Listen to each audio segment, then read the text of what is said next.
When customers call St. James's Place, they are looking for a positive outcome. As the person that answers their call, how you speak with them and what you do will have a huge impact on whether they leave the call unhappy or they go away feeling satisfied and positive about St. James's Place. Until you pick up the call, you won't know how your caller is already feeling about us. They might be in a great place, above the line, or they could be below the line. For example, they could be frustrated or stressed, either by a bad experience in their last call or by something in their personal life. If a caller is below the line when they call, that can have a knock-on to how you respond. You might feel defensive, anxious, or frustrated. You might be tempted to match the caller's tone, raise your voice, or lose confidence. And, without meaning to, you're now handling the call badly. So, let's look at some skills and phrases that can turn this around. By being confident and using the tools you have, you'll be able to deal with challenging calls, including complaints and bereavements. You can influence a call from the very start. An upbeat, positive introduction shows you are keen and willing to help. Start with the standard greeting. Good morning. Thank you for calling St. James's Place. Anna speaking. How can I help you? And then use a verbal handshake. This is a simple, positive sentence or question which includes the caller's name to give a good first impression. It could be like these. Hi, Mr. Smith. How are you today? Certainly. I can help you with that, Miss Patel. Or, if they haven't given their name, you can ask. Can I ask who I'm speaking with today?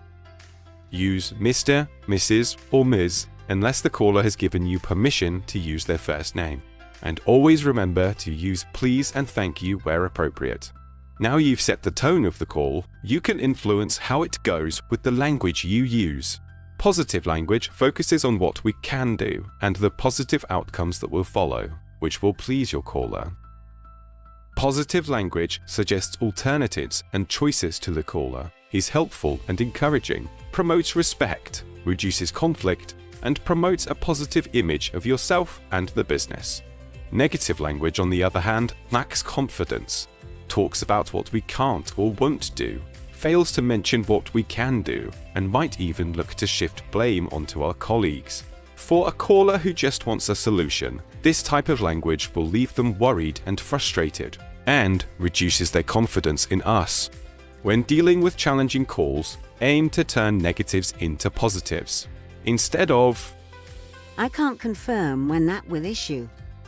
you can say, The current timescale to issue is 2 working days, providing we have all necessary requirements. or instead of, I think you'll have that information in about 5 days. be confident and say, The information will be sent to you in 5 days. if you are confident, the caller will hear it in your voice and the language you use. The more you know about a case and our systems, the more confident you'll be. There are lots of tools to help you, like the case notes on Bluedoor, the knowledge base pages, timescales documents, security maps, and templates. And you can get help from our knowledgeable floor walkers and referral line coaches. Finally, it'll help if you give your call structure. Listen carefully to the caller to understand their query. I need to access some money. Use questions to get further information. Great. How much do you need? Build rapport with the caller. Thank you, Mr. Smith. I can arrange that for you. Use signposts to manage the caller's expectations and reassure them. The money will be in your nominated account in 5 working days. And if there are several actions, summarize them. Okay, Mr. Smith.